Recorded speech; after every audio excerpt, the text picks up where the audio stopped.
Assalamualaikum warahmatullahi wabarakatuh. Alhamdulillah wassalatu wassalamu ala Rasulillah wa ala alihi wa sahbihi wa man wala. InsyaAllah hari ini saya buat satu video ringkas sahaja. Saya nak bercakap berkaitan dengan disiplin.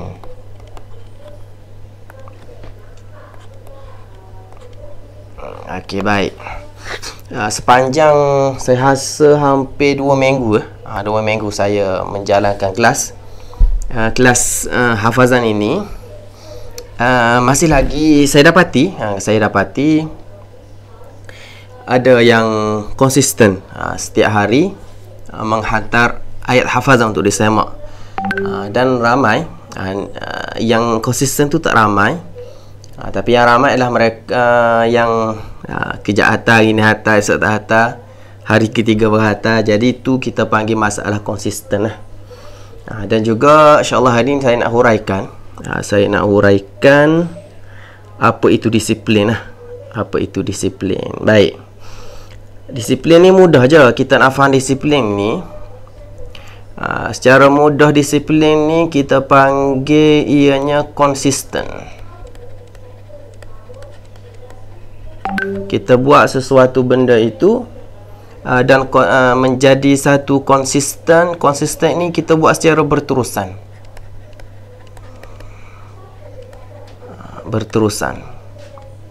Dan kita nak jadikan ianya satu habit. Habit ni apa bahasa Melayu? Tabiat. Betul lah, tabiat kan? Kita nak jadikan ianya satu tabiat. Baik. Disiplin, habit ini, tabiat ini, dia boleh jadi dua benda lah. Yang pertama positif, dan juga negatif. Positif ni contoh hisap dada. Hisap dada. Hisap dada. Maknanya dia, seseorang itu dia konsisten, berdisiplin dalam hisap dada. Setiap hari dia hisap dada. Boleh jadi juga, kan? Tapi kita nak positif lah, positif. Kalau contoh Ali ni, Muhammad Ali ni, dia secara habit tabiat dia kerja kuat, kerja rajin. Maka kalau sehari dia tak kerja, dia boleh demam lah. Dapat tu sebagai contoh untuk kita memahami masalah disiplin ini. Maka sekarang ini kita dalam satu proses untuk hafal ilmu. Kita nak hafal surah. Bila nak hafal surah, kita mesti jadikan aktiviti menghafal surah ini sebagai satu habit. Aktiviti menghafal surah ini satu habit. Kita nak jadikan ianya satu habit, satu tabiat. Maknanya bila jadi tabiat ni, setiap hari kita akan hafal surah. Tu makna dia. Okey, jadi macam mana cara mudah untuk kita jadikan menghafal satu ayat ataupun beberapa ayat secara istiqamah, konsisten, tabiat setiap hari? Yang pertama sekali, kita mesti jadikan ianya ringan lah. Sesuatu itu mesti dilihat sebagai kerja yang ringan, kerja yang kecil, yang tidak berat. Kecil dan ringan. Kalau kita setiap hari kita letak nak hafal 10 ayat, benda ni mungkin berat sebenarnya. Bila mana benda ni berat, benda ni berat, maka kita tak mampu untuk istiqamah setiap hari hafal. Cuba kita letak satu ayat sahaja sehari, kita akan nampak benda ni ringan dan mudah untuk dibuat. Maka ia boleh dijadikan sebagai tabiat kita. Setiap hari kita mampu untuk hafal satu ayat surah Al-Mulk. Dan untuk jadikan ianya satu tabiat, tabiat ni mengikut satu kajian, saya lupa baca dari mana, ia memerlukan 21 hari. Kita kena buat benda yang sama setiap hari satu ayat, setiap hari satu ayat, sehingga cukup 21 hari, maka ia akan jadi tabiat bagi kita sesuatu benda tu. Kalau kita gosok gigi setiap pagi selama 21 hari, maka aktiviti menggosok gigi menjadi satu tabiat kepada kita.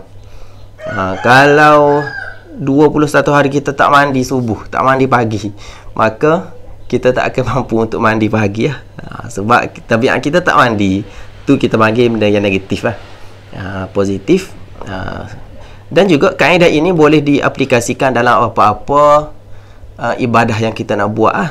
Contoh kita target nak letak zikir. Zikir istighfar sebanyak 100 kali sehari, maka kita buat 100 kali ni mungkin banyak jadi berat. Kita cuba buat yang ringan lah. Saya potong balik. Sebagai contoh, kita nak buat aktiviti sedekah. Kita nak jadikan sedekah ini satu tabiat, maka kita sedekah. Yang pertama mesti ringan, dan juga kecil. Maka kita bermula dengan RM RM2 sehari. Buat selama 21 hari. Kalau kita letak RM20, tu berat. Mungkin hari kedua, hari ketiga kita mampu, tapi hari yang ke-6, ke-7 kita tak mampu. Contoh lagi, kita nak selawat. Kita nak jadikan selawat setiap hari ini satu tabiat kita, maka kita letaklah 10 kali je. 10 kali selawat sehari. Jangan letak 1000 kali. Letak 1000 kali selawat ni 3 hari 4 hari mampulah, hari kelima tak buat dah, kita tinggal. Sebab ia benda yang berat. Okey, itu saja, harap dapat membantu.